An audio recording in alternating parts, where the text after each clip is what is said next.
Assalamualaikum warahmatullahi wabarakatuh. A'udzu billahi minasyaitonir rajim. Bismillahirrahmanirrahim. Alhamdulillahi rabbil alamin wassalatu wassalamu ala asyrafil anbiya'i wal mursalin sayyidina Muhammadin wa ala alihi wa sahbihi ajma'in. Allahumma rabbi shrah li sadri wa yassir li amri wahlul 'uqdatam min lisani يفقه قولي ولا حول ولا قوة إلا بالله العلي العظيم اللهم انفعنا بما علمتنا وعلمنا ما ينفعنا وعلمنا ما جهلنا وذكرنا ما نسينا اللهم يسر ولا تعسر رب تمم بالخير اللهم افتح علينا فتوح العارفين وفقنا توفيق الصالحين اللهم لا سهل إلا ما جعلته سهلا وأنت تجعل الحزن إذا شئت سهلا اللهم اجعلنا من السعداء المقبولين ولا تجعلنا من الأشقياء المردودين اللهم صل وسلم وبارك على سيدنا محمد وعلى آله وصحبه أجمعين والحمد لله رب العالمين. InsyaAllah kita sambung semula pengajian kitab Bulughul Maram, iaitu sebuah kitab yang dikarang oleh Al-Imam Al-Hafiz Ibn Hajar Al-Asqalani rahimahullahu subhanahu wa ta'ala, yang mana beliau menghimpunkan di dalam kitab ini hadis-hadis yang berkait dengan hukum hakam. Kita masih lagi dalam perbincangan berkenaan dengan kitabun nikah.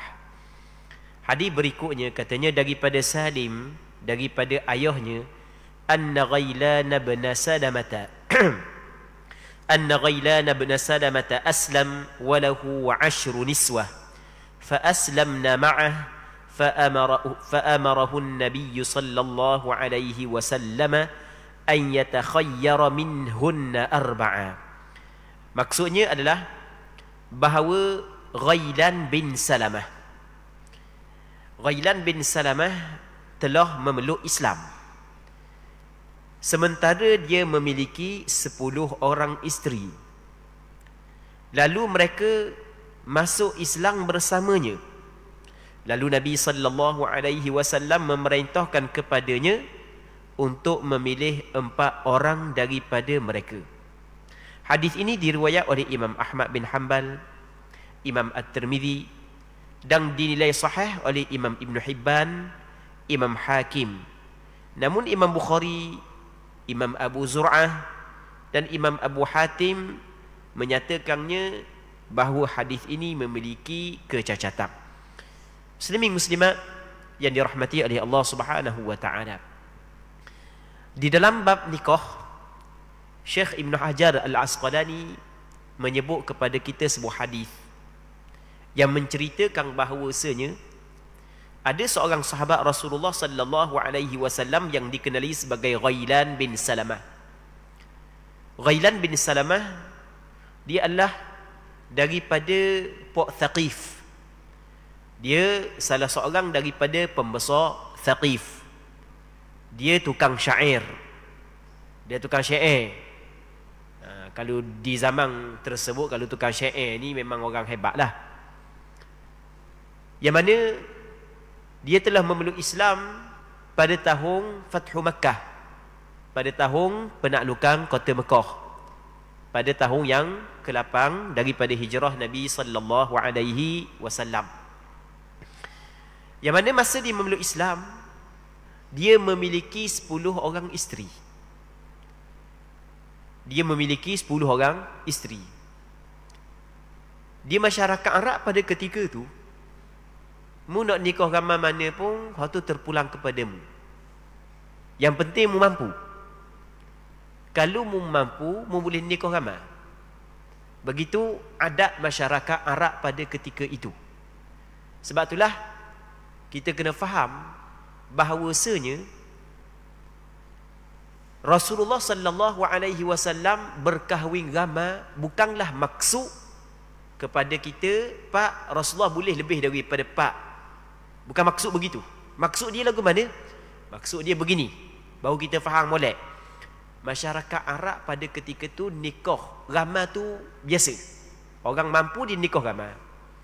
Cuma Allah Subhanahu wa taala mengekalkan hukum tersebut kepada Rasulullah dan membataskan kepada selain daripada Rasulullah untuk umat dia tidak boleh lebih daripada 4 orang. Itu kita kena faham.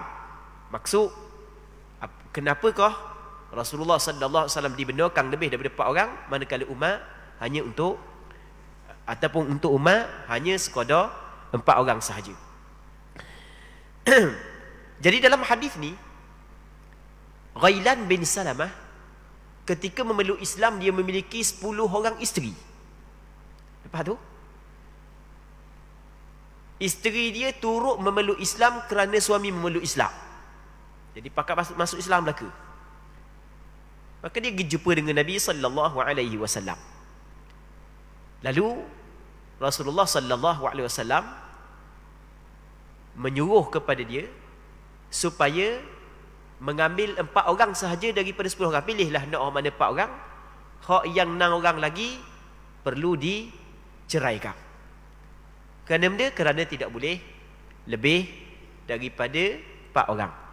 Itu hukum yang disepakati oleh ulama. Orang lelaki yang merdeka, hukum yang disepakati oleh ulama bahawasanya mereka hanya boleh berkahwin sebanyak 4 orang sahaja. Boleh. Bukan wajib, bukan sunat, bukan dalam mazhab Imam Syafi'i. Bukan ini juga pandangan sebahagian daripada ulama bahawasanya hak yang lebih afdal kepada lelaki adalah berkahwin seorang. Itu hak yang lebih afdal. Bagi orang hak yang mampu maka dipersilakan. Sebagaimana ayat hak yang masyhurlah. Orang lelaki ingat sangat ayat ni, suka lalu orang lelaki hak dak faham mana Quran pun dengar ayat ni faham lalu. Allah Subhanahu wa taala berfirman dalam Al-Quranul Karim, "Fankihu ma taba lakum minan nisa'i mathna wa thulatha wa ruba'." Fankihu, maka hendaklah kamu berkahwin wahai lelaki, ma taba lakum minan nisa', perempuan-perempuan hak yang baik bagi kamu. Mathna 2, wa thulatha 3, wa ruba'. Tapi kalau sekiranya mu tidak mampu, fawahidatan, maka nikahlah dengan seorang je kalau tidak mampu untuk bersikap adil. Kalau mu tidak mampu untuk bersikap adil maka cukup seorang. Baik. Seterusnya hadis berikutnya katanya daripada Ibnu Abbas radhiyallahu anhuma, beliau berkata, raddan Nabi sallallahu alaihi wasallam ibnatahu Zainab ala Abil As bin Rabi' ba'da 6 sinina bin nikahil awal walam yuhdith nikaha. Maksudnya daripada Nabi sallallahu alaihi wasallam mengembalikan putrinya Zainab kepada Abul As bin Ar-Rabi' setelah 6 tahun dengan pernikahan yang pertama tanpa memperbaharui pernikahannya. Hadis ini diriwayat oleh Imam Ahmad dan imam yang 4, termasuklah Imam Abu Dawud, Tirmizi, Nasa'i dan Imam Ibn Majah, kecuali Imam An-Nasa'i. Imam An-Nasa'i tidak meriwayatkan hadis ini. Serta dinilai sahih oleh Imam Ahmad dan Imam Hakim An-Naisaburi. Muslimin muslimat yang dirahmati oleh Allah Subhanahu wa taala. Kita nak faham hadis ni, kita kena cerita dulu sikit. Anak Nabi sallallahu alaihi wasallam ada 7 orang. 3 lelaki, 4 perempuan. Yang mana semua 7 orang anak Nabi sallallahu alaihi wasallam semuanya daripada isteri Rasulullah, namanya adalah Khadijah bintu Khuwailid, melainkan Ibrahim daripada ibu Maryah Al-Qibtiyah. Anak Rasulullah sallallahu alaihi wasallam hak lelaki semuanya mati semasa kecil. Tidak sempat dewasa, jauh sekali nak berumah tangga. Jadi anak Rasulullah hak lelaki semuanya mati masa kecil. Manakala anak perempuan Nabi sallallahu alaihi wasallam 4 orang semuanya sempat dewasa dan sempat berkahwin. 4 semua dia sempat berkahwin. Anak Rasulullah sallallahu alaihi wasallam hak paling besar sekali, hak puang adalah Zainab. Nombor 2 Ruqayyah. Nombor 3 Ummu Kulthum. Nombor 4 Fatimah. Jadi anak perempuan Rasulullah sallallahu alaihi wasallam hak yang sulung Zainab. Hak yang kedua adalah Ruqayyah. Nah, cuba bahasa kita, orang kita tidak panggil Ruqayyah, dipanggil dia Ruqayyah. Anak Rasulullah nama dia adalah Ruqayyah. Yang ketiganya adalah Ummu Kulthum. Kita biasa kita sebut dia Ummu Kalsum. Dia hak yang bagi hak yang betulnya anak Rasulullah adalah Ummu Kulthum.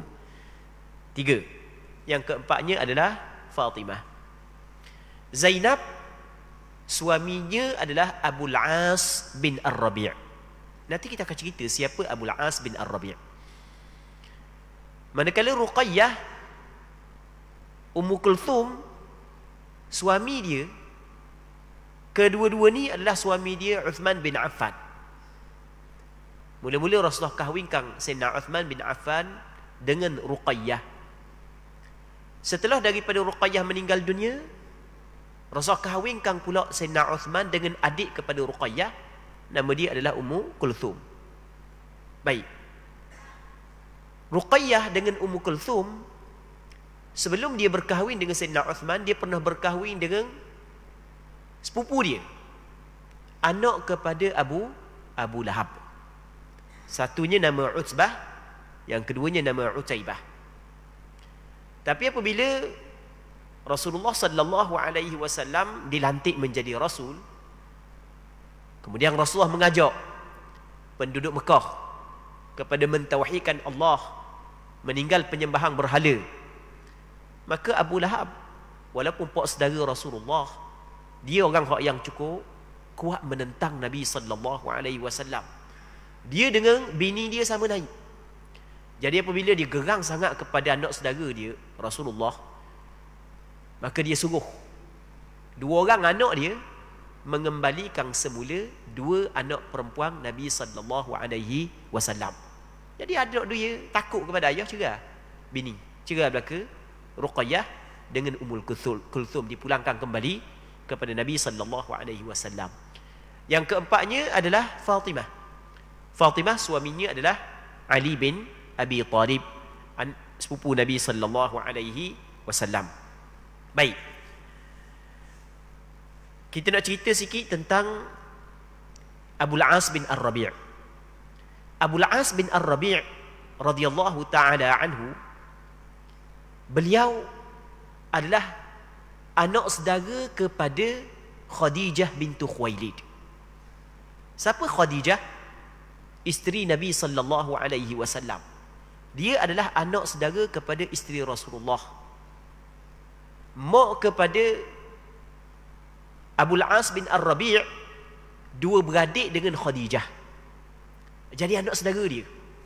Start daripada kecil lagi duk main di rumah Khadijah. Anak saudara dengan mak dara.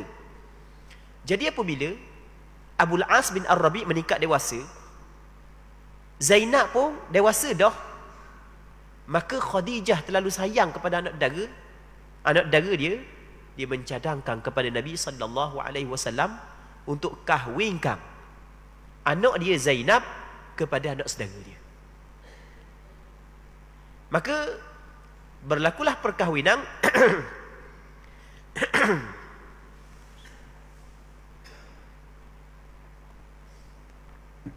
maka berlakulah perkahwinan di antara Abul As bin Ar-Rabi' dengan Zainab bintu Rasulullah sallallahu alaihi wasallam. Dalam perkahwinan tersebut, Khadijah sebagai ibu telah memberi hadiah kepada Zainab sebuah kalung. Kalung biasa orang puan pakai ni, loket kalung, dia hadiah kepada Zainab. Sebab bila kita sebut kalung, sebab dia ada kaitan lagi dengan cerita Abul As. Baik. Apabila Nabi sallallahu alaihi wasallam dilantik menjadi rasul, Nabi sallallahu alaihi wasallam mengajak kaum keluarga dia memeluk Islam. Isteri dia orang perempuan yang mula-mula memeluk Islam. Anak perempuan dia semuanya memeluk Islam. Anak perempuan dia semua memeluk Islam. Tapi Abul As bin Ar-Rabi' tetap tidak memeluk Islam. Walaupun isteri dia memeluk Islam, Dia tak memeluk Islam. Dia tak nak kata benda pun. Dia tetap berpegang dengan agama tok nenek moyang dia. Isteri dia Zainab memeluk Islam. Abul As bin Ar-Rabi' cukup sayang kepada Zainab. Sehingga kan penduduk Mekah gerang kepada Nabi SAW ketika tu. Dia pun cadang kepada Abul As supaya Abul As memulangkan kembali Zainab kepada Rasulullah. Supaya Rasulullah sibuk dengan cari nafkah kepada anak dia. Tujuan dia nak balik atau semula anak puang kepada Rasulullah. Jadi bila atau balik anak perempuan kepada ayah dia. Jadi ayah dia cara ke kerja nak tanggung anak perempuan. Jadi dak edang dah. Nak dakwah-dakwah ni. Tu tujuan dia. Dia bagi cadangan kepada Abul As supaya pulangkan kembali anak isteri dia kepada Rasulullah, dan dia akan kahwinkan Abul As kepada mana-mana perempuan di Mekah hak yang Abul As inginkan. Abul As menolak cadangan tersebut. Abul As kata, tidak, aku tidak akan cerai sama sekali isteri aku, dan aku tidak akan berkahwin dengan mana-mana perempuan. Dan Abul As bin Ar-Rabi' tidak berkahwin dengan mana-mana perempuan selain daripada Zainab. Baik, dipendekkan cerita. Kita nak faham hadis ini. Pada peperangan Badar, antara penduduk Mekah yang menyertai peperangan Badar adalah Abul As bin Ar-Rabi'. Dia pergi kerana terpaksa. Sebab pembesar-pembesar Mekah semuanya membangkit semangat. Mana-mana orang yang napa tak mugi akan dihina, akan dituduh, dicaci dengan bermacam-macam cacian.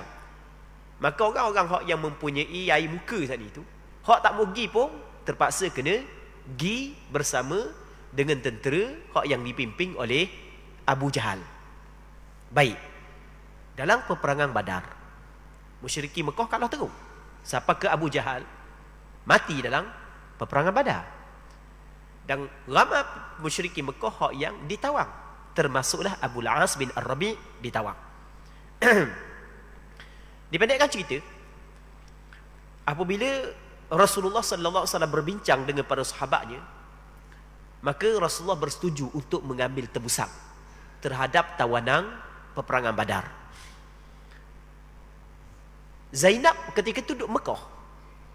Apabila dia dengar suami dia kena tawang, loket, kalung yang mak dia hadiah pada hari perkahwinan dia dengan pak sepupu dia lah. Bukan pak sepupu, dengan sepupu dia lah. Dengan sepupu dia. Dia pergi hantar ke Madinah. Jadi apabila Rasul tengok loket, Rasul kenal. Rasul kenal bahawasanya ini adalah loket anak perempuannya yang dihadiahkan oleh isterinya. Rasulullah kalau sebut Khadijah, Rasulullah sallallahu alaihi wasallam terus lembut hati. Maka Rasulullah sallallahu alaihi wasallam memberi cadangan kepada para sahabat Rasulullah sallallahu alaihi wasallam untuk membebaskan Abul As bin Ar-Rabi' kerana anak perempuan dia menebus suami dia. Cuma Rasulullah khabar kepada Abul As bin Ar-Rabi' dengan syarat kaki musapan Mekah, mu kena terus hantar anak perempuan aku ke Madinah. Jadi itu syarat Nabi sallallahu alaihi wasallam.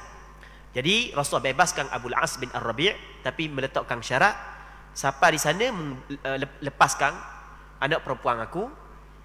Lepas tu Rasul hantar sahabat Rasulullah Zaid bin Harithah dan seorang lelaki daripada Ansar untuk menanti pada tempat yang tertentu. Tunggu tempat tu, kaki Zainab akan keluar daripada Mekah, akan diiringkan oleh seorang.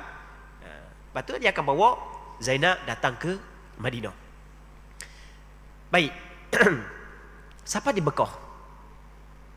Terus dia pergi jumpa dengan Zainab. Dia suruh Zainab untuk kemah-kemah barang-barang, pergi ke sana. Untuk kemah-kemah barang, pergi ke sana, pergi ke Madinah. Baik. Jadi Zainab masa duduk di Madinah, Zainab tidak nikah dengan siapa-siapa pun. Zainab masa duduk di Madinah tidak nikah siapa-siapa pun, dan dia telah beberapa kali memberi cadangan kepada suami dia supaya suami dia memeluk Islam, tapi suaminya tak mahu pada peringkat awal. Baik, dipendekkan cerita, sebelum tahun Fathu Makkah, tadi kita cerita selepas daripada peperangan Badar. Peperangan Badar berlaku pada tahun yang kedua Hijrah. Ni tadi cerita tadi itu selepas daripada peperangan Badar. Tahun Fathu Makkah, tahun yang ke-8, berlaku pada tahun yang ke-8 daripada hijrah Nabi SAW. Sebelum tahun yang ke-8 hijrah ataupun sebelum tahun Fathu Makkah, Abul As bin Ar-Rabi', dia orang yang banyak harta. Dia orang pandai nega. Dia minat sungguh nega. Jadi hari itu dia memimpin sebuah rombongan perniagaan yang terdiri daripada lebih kurang dalam 100 ekor unta. Yang mana dalam rombongan tersebut ada harta dia dan ada harta puak-puak musyrikin Mekah, puak-puak Mekah. Sebab pada ketika tu biasanya kalau ada mana-mana orang nak pergi niaga ke negara Syam ke negara Yaman ke, maka orang yang ada pitih akan waktu big modal sikit seorang, bagi kepada dia. Nak cari sikit, boleh sikit persen, boleh sikit untung sikit-sikit, tak apa dah. Baik. Jadi dalam pertengahan jalan, tiba-tiba barangan, lepas daripada balik negara dah lah, daripada negara Syam, barangan secara kebetulan Rasulullah mengutuskan sahabat Nabi SAW, Rasulullah mengutuskan tentera untuk keluar yang dipimpin oleh, tak silap ingat, oleh Zaid bin Harithah pada ketika itu, ataupun kepada siapa lebih kurang rasanya kepada Zaid bin Harithah rasanya. Baik, secara kebetulan tentera yang diutuskan oleh Rasulullah terserempak dengan barang dagangan yang dibawa oleh Abul As bin Ar-Rabi'. Maka pun dia ambil. Dia ambil belawang, ambil sebahagian daripada orang yang berada dalam rombongan tersebut ditawang. Abul As dah lari. Abul As bin Ar-Rabi' dah lari. Baik. Diringkaskan, dipendekkan cerita, Abul As bin Ar-Rabi' tengah-tengah malam dia menyelinap masuk ke Madinah. Apabila dia masuk Madinah, dia cari siapa mula-mula? Dia cari Zainab. Dia masuk Madinah, dia cari rumah Zainab. Dia pun khabar kepada Zainab, dia minta Zainab melindungi dia. Sebab dia ibu. Dia minta Zainab melindungi dia. Semayang subuh pagi esok, Rasul tak tahu lagi. Semayang subuh pagi esok, Rasul akad takbir, para sahabat yang menjadi makmum kepada Rasul akad takbir, tiba-tiba bunyi suara seorang perempuan tepik. Ayyuhan nas, wahai manusia, qad ajartu Abul As bin Ar-Rabi'. Sesungguhnya aku telah melindungi Abul As bin Ar-Rabi'. Dia telah memberi perlindungan. Kita dalam bab memberi perlindungan ni ada perbincangan yang panjang. Secara ringkasnya, apabila mana-mana orang Islam memberi perlindungan kepada orang kafir harbi, orang kafir yang sedang berperang dengan orang Islam, maka wajib kepada orang Islam yang lain memberi perlindungan kepada orang kafir tersebut. Itu hukum dalam hukum Islam. Mana-mana orang Islam, bukan mesti pemimpin, bukan mesti ketua, bukan. Mana-mana orang Islam yang warah, walaupun dia tidak dikenali tapi dia orang Islam, apabila dia memberi perlindungan kepada mana-mana orang kafir, maka menjadi kewajipan kepada orang-orang Islam yang lain memberi perlindungan kepada orang tersebut. Jadi apabila Zainab telah menyuarakan bahawa dia telah memberi perlindungan kepada Abul As bin Ar-Rabi', maka lepas daripada Rasulullah bagi salam semaya subuh, Rasul pun tanya sahabat, mu dengar tak benda aku dengar saat ni? Sahabat kata, kamu dengar lah. Baik. Maka Rasulullah SAW menjelaslah hukum. Jadi Abul As bin Ar-Rabi' memang perlu dilindungi kerana dia telah dilindungi oleh seorang orang Islam. Maka Rasulullah pun pergi jumpa dengan Zainab. Rasulullah khabar kepada Zainab supaya buat baik kepada Abul As bin Ar-Rabi', bagi tempat tinggal dia yang baik, bagi makan yang molek kepada dia. Tapi dalam masa yang sama, Rasul kata jangan sekali-kali mu mendekati dia kerana mu tidak halal bagi dia. Mu tidak halal kerana dia masih lagi orang kafir. Dia masih lagi musyrik. Baik. Jadi apabila Rasulullah dan anak perempuan Rasulullah, para sahabat buat baik kepada Abu Al-As bin Ar-Rabi', maka ada sebahagian daripada sahabat-sahabat Rasulullah yang menjadi kenalan rapat kepada Abu Al-As bin Ar-Rabi' telah memberi tawaran kepada Abu Al-As bin Ar-Rabi' memujuk untuk dia memeluk Islam. Mu ni Rasulullah buat baik dah kepada mu apa semua sekali, mu masuk Islam lah. Maka kata Abu Al-As bin Ar-Rabi', oh celaka mu. Mu nak suruh aku memeluk Islam dalam masa aku akan dituduh melakukan pengkhianatan terhadap harta puak Quraisy. Sebab sekarang ni dia memegang amanah yang besar, harta Quraisy ni, hak yang dia pegang telah diambil oleh orang Islam. Jadi aku mari pada hari ini sebenarnya aku nak minta, aku nak tuntut harta tersebut untuk dipulangkan kembali kepada puak Quraisy. Dan Abu Al-As bin Ar-Rabi' di antara penduduk Mekah yang masyhur dengan orang hak yang cukup amanah. Dia ni di antara orang hak yang cukup amanah. Baik.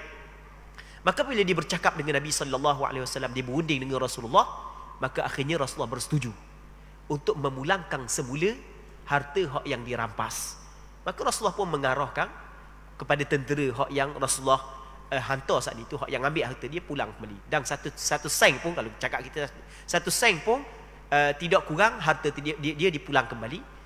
Apabila dia balik ke Mekah, dia pulang balik harta orang semua sekali.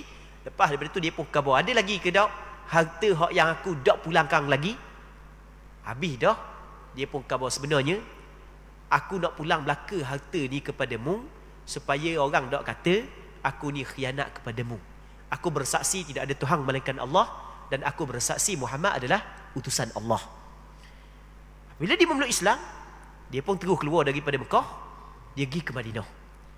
Bila pergi ke Madinah, baru kita nak faham hadis ni. Siapa di Madinah lebih kurang dalam 6 tahun. Dia berpisah dengan isteri dia. Maka Rasulullah sallallahu alaihi wasallam mengembalikan semula Abu Al-As bin Ar-Rabi', mengembalikan semula Zainab kepada suaminya Abu Al-As bin Ar-Rabi' setelah daripada 6 tahun dengan perkahwinan yang pertama dulu. Maksudnya tidak melakukan akad perkahwinan yang baru.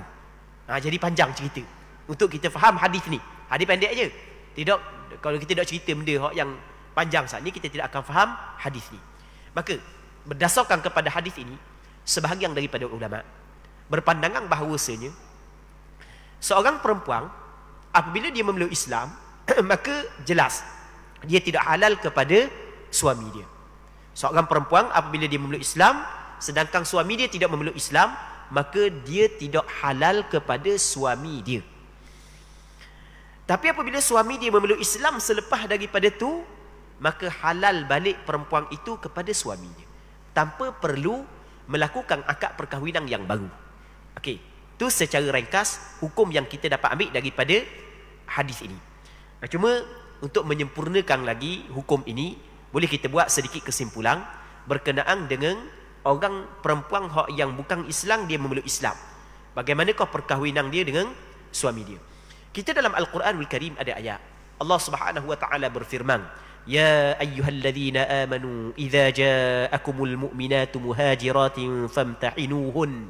Allahu a'lamu biimanihin. Fa in 'alimtumuhunna mu'minatin fala tarji'uhunna ilal kuffar. La hunna hillun lahum wa la hum yahilluna lahun."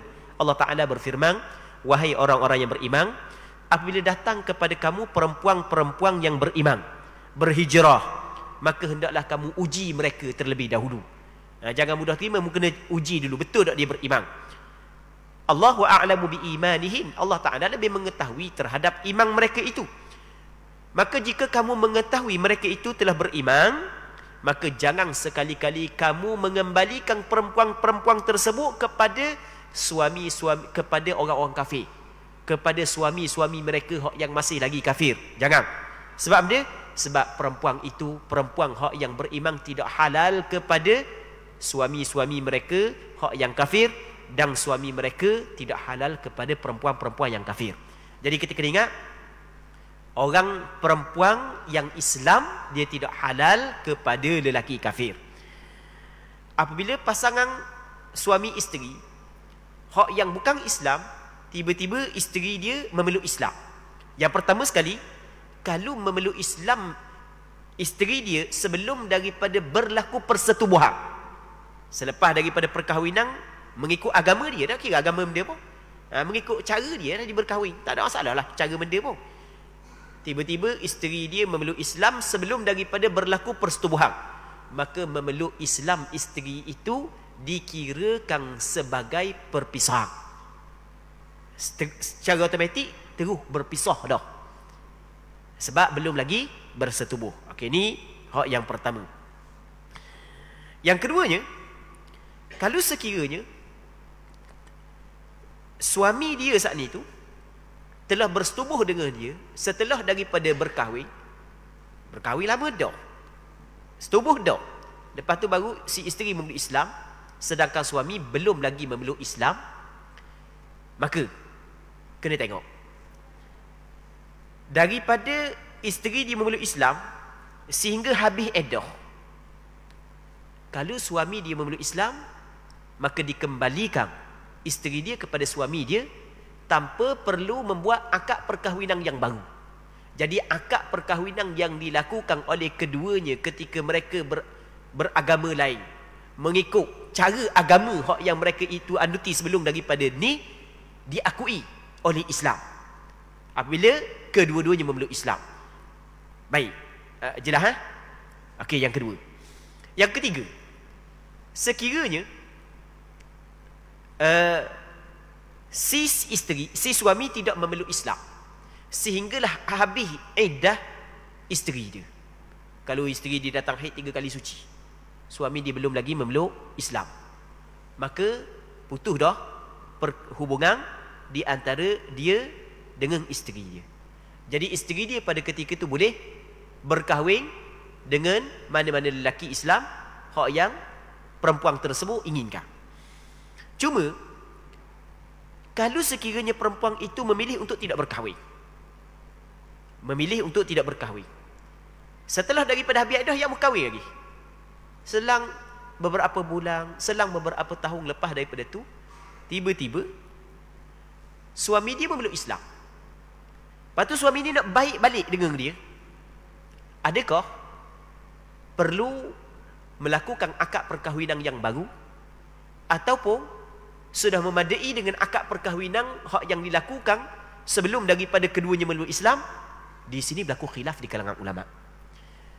Pandangan majoriti ulama mengatakan perlu melakukan akad perkahwinan yang baru kerana telah habis iddah. Namun sebahagian daripada ulama mengatakan tidak perlu akad perkahwinan yang baru berdasarkan kepada hadis ni. Berlaku khilaf dalam masalah hak yang last sekali, hak yang kita cerita saat ni. Muslimin muslimat yang dirahmati oleh Allah Subhanahu wa taala.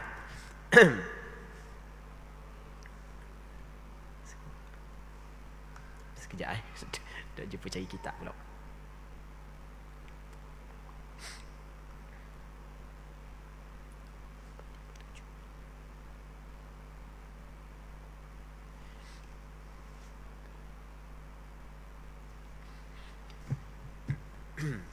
Pinjang kitab kejap.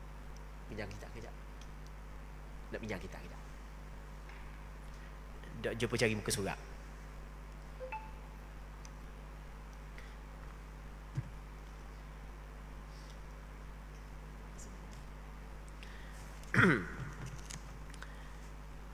Seterusnya katanya,